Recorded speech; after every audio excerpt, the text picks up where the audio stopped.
वांगी जिल्हा परिषद गट आणि निवरी पंचायत समितीच्या उमेदवारांच्या प्रचाराच्या निमित्तानं उपस्थित आदरणीय बाबा, आदरणीय दत्तूशेठ अण्णा, व्यासपीठावरचे उपस्थित आपल्या गावचे सुपुत्र, आमचे ज्येष्ठ नेते आदरणीय मेंबर सूर्यजी शिंगटे, संतोष शेठ, आदरणीय फौजी विश्वतेज देशमुख, आपल्या गावातील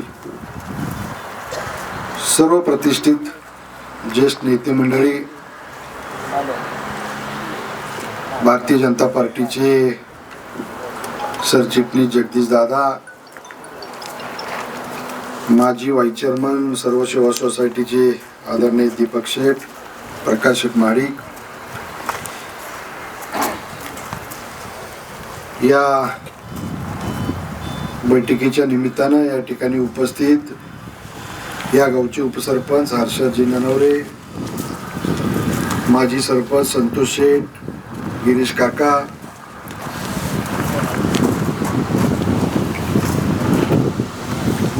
माजी सरपंच सन्मान्य बालेखान मुल्ला, एचडी महाडिक, माजी सदस्य रवींद्र ठोंबरे, या कार्यक्रमाच्या निमित्ताने उपस्थित जितेंद्र शेठ मोहिते, संतोष कंचे, नंदू काका, उपस्थित सर्वच. आता सर्वांची नामोल्लेख या ठिकाणी करणे गरजेचं आहे, पण मी वेळेअभावी या गावातील सर्व दत्ता मेंबर असतील, सर्व वडीलधारी नेते मंडळी, या गणातील सर्व ज्येष्ठ तरुण सहकारी, आपल्या वांगी जिल्हा परिषदेला ज्या उमेदवार आहेत त्या आपल्या गावच्या सुनबाई, आपल्या सर्वांच्या परिचित सौ मनीषाताई, सौ स्नेहाताई सुशांतजी महाडिक, निवरी पंचायत समितीचे उमेदवार आदरणीय लक्ष्मण दादा, हे दोघेही या जिल्हा परिषद गट आणि पंचायत समितीच्या निवडणुका भारतीय जनता पार्टीचे अधिकृत उमेदवार म्हणून या ठिकाणी लढवतात.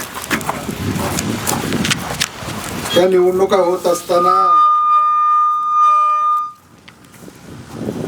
सुरुवातीच्या प्रस्ताविकेमध्ये असेल,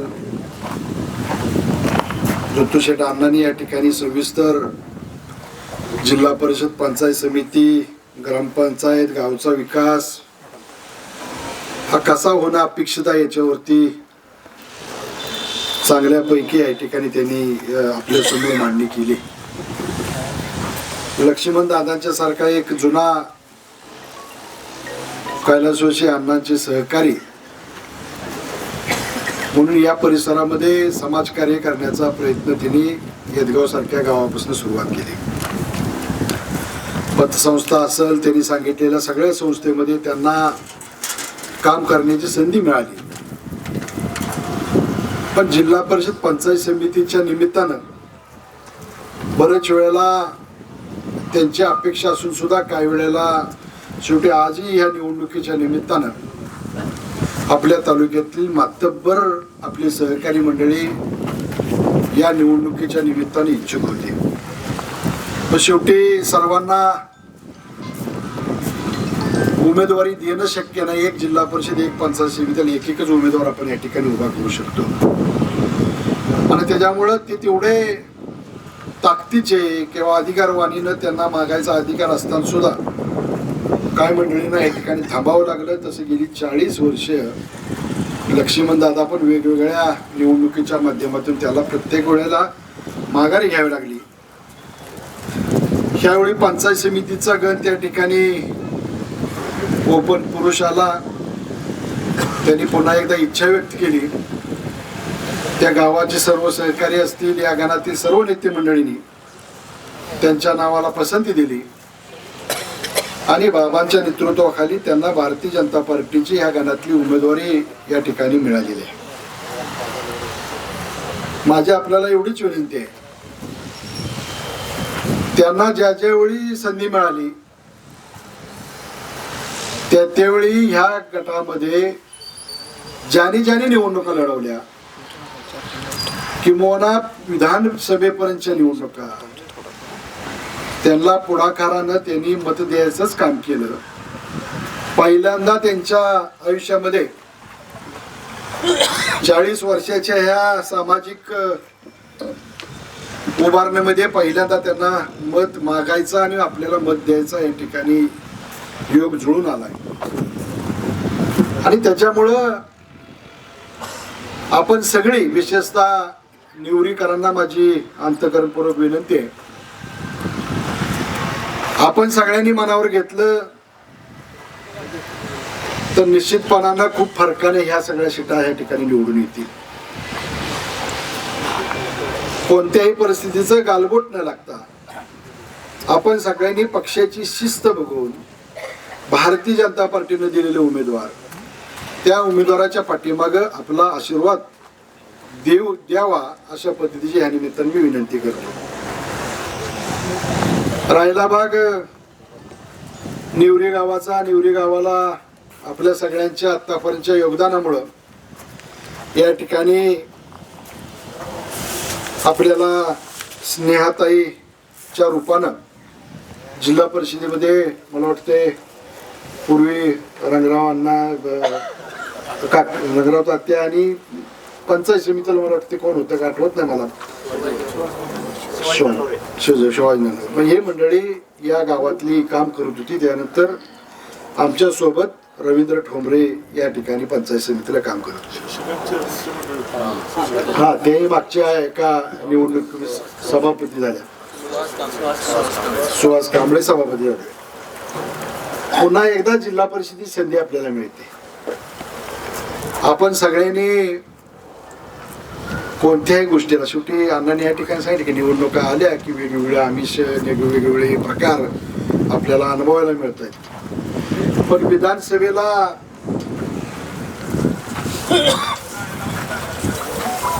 आपण कुठल्याही आमिषाला बळी न पडता ताकदीने ह्या गावात दाखवून दिलं की आम्ही एकदा ठरवलं तर ते आम्ही करू शकतो. तोच पुन्हा एकदा उद्याच्या ह्या निवडणुकीला आपल्या सगळ्यांच्याकडून ती अपेक्षा आहे. आपल्या सगळ्यांच्या आशीर्वादानं गेल्या पंचवार्षिकला जिल्हा परिषदेला रेश्माताई साळुंके या जिल्हा परिषद गणामध्ये त्या सदस्य म्हणून काम करत होते. त्यांच्या माध्यमातून खूप चांगलं काम आपल्या तालुक्यात झालं, मतदारसंघात झालं. विशेषतः ह्या जिल्हा परिषद गटामध्ये पण खूप आपण काम करू शकलो. तुम्ही दिलेला आशीर्वाद आणि एकाएकानं जिल्हा परिषदेमध्ये भारतीय जनता पार्टीची मेजॉरिटी आली आणि बाबांच्या नेतृत्वाखाली पहिल्यांदा भारतीय जनता पार्टीचा अध्यक्ष म्हणून माझ्यासारख्या कार्यकर्त्याला काम करण्याची संधी मिळाली. ही संधी मिळाल्यानंतर जे जे काम आपण सांगितले, आपण त्यावेळी आढावा बैठक घेतली, गावागावात बैठका घेतल्या, गावातल्या प्रत्येकाला विचारले तुमच्या गावाला जिल्हा परिषदेकडून काय अपेक्षित आहे.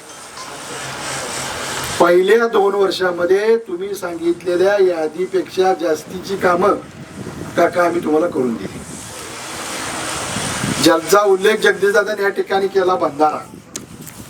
मी तुम्हाला जाता जाता एवढंच सांगतो, पतंगराव कदम साहेबांचं स्वप्न पूर्ण करण्याची पण आपली जबाबदारी होती.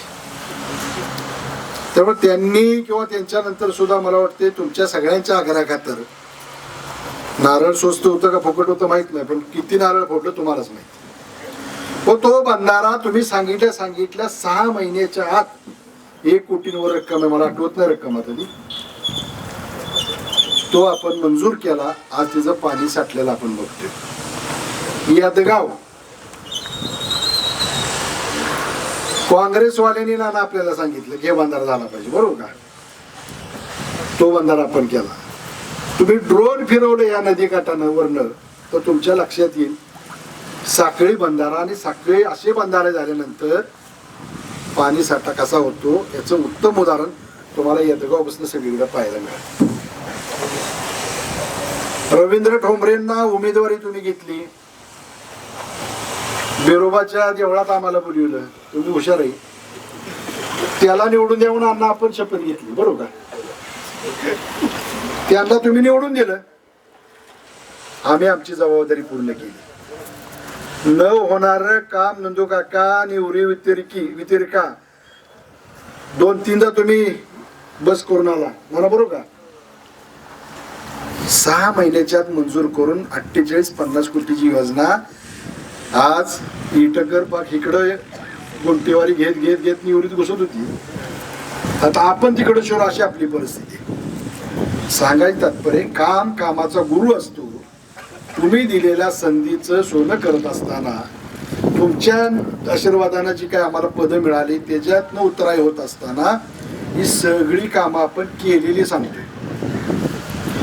गावगाड्यामध्ये तुम्ही सगळ्या नेते मंडळींनी सगळ्या पार्टीची मेंबर होती, खरं का शेठ? आम्हाला सांगितलं आम्हाला गावात असं असं काम करायचं आहे, तुमच्याकडनं नाही अपेक्षा आहे, तुमचा शब्द पडून दिला नाही मी कधीला. मग दिलेल्यांचं काय करताय? सांगायचं तात्पर्य असं आहे की सगळ्या आचारसंहिता आपणच पाळायच्या. बाकीच्या गावात तर विचारलं पाहिजे. त्यांच्या नेत्याने म्हणायचं आम्हाला बोला येत नाही, आपण त्यांना विचारायचं नाही, आणि ती इथं मोठी मोठी भाषणं करतात. विधानसभेच्या वेळी सुद्धा बरेच सभा झाले इथं, पण ह्या गावानं दाखवून दिलं. विशेषतः ह्या गावाचं वैशिष्ट्य आहे. मी तुम्हाला एवढंच आश्वस्त करतो, ह्या दोघांना पण वांगी जिल्हा परिषद गट आहे, तुम्हाला विनंती आहे, एक सुद्धा पुढे इकडे जाऊन तुमचा अभिमान स्वाभिमान जी काय सगळं असेल त्या उद्या कारणी लावा. मी म्हणत नाही आमच्याच पार्टीनं मत दिलं पाहिजे, सगळ्यांनी एक वेळ द्या, त्यांना काम करायची संधी द्या. तुम्हाला व्यासपीठाच्या वतीनं खात्री देतो, जिल्हा परिषदेमध्ये भारतीय जनता पार्टीची सत्ता येणार आहे, आणि ती सत्ता आल्यानंतर तुमच्या परिसराला परत नेतृत्व म्हणून काम करायची संधी देण्याची जबाबदारी आम्ही स्वीकारतो. फक्त तुम्ही उद्याच्या 7 तारखेला मतदान. निवडी व्यतिरिक्त झाली, 2-3दा उद्घाटन करायचा घाट घातला, आम्ही जगदीश दादाला चाक फिरवायला आलो. कुठे गेला? खरंय का दादा? हा, कधी त्याच्या उद्घाटनाचा घाट आपण घातला नाही. गावात सुद्धा तुम्ही विधानसभेच्या आधी उगाच फिरवलं मला म्हणून आपण ती नारळ फोडली. ते तुमच्या सेवा करायचा तो भाग आहे.